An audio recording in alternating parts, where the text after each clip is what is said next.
ঘড়িতে বাজে এখন বিকেল 4:15। আর দেখো বন্ধুরা, বৃষ্টি হবে হবে করে অবশেষে কিন্তু বৃষ্টি হচ্ছে, দেখতে পাচ্ছ। আর বেশ অন্ধকার করে এসছে, আর অনেক জোর বৃষ্টি হচ্ছে, খুব শব্দ হচ্ছে।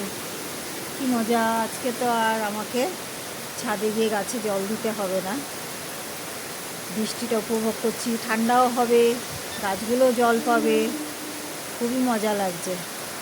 আর এখানে জানলার পাশে বসে বসে দেখছি বৃষ্টিটা, আর তোমাদেরকেও দেখাচ্ছি। জল ছিটে আসছে এখানে, মনে হচ্ছে পূব দিক থেকে বৃষ্টি, এটা পূব দিক, দক্ষিণ দিকেও আসছে বৃষ্টিটা। চুলটা সরিয়ে দিই, এমনি জল দিলে কি আর সেই জল পায়? আর বৃষ্টির জলটা ভালোভাবে গাছ সুন্দর জল পায়, খুব ভালো লাগছে। বৃষ্টিটা হলো, আজকে আমার বেরোতেও হবে না, বৃষ্টিতে ভিজতেও হবে না, খুব মজা।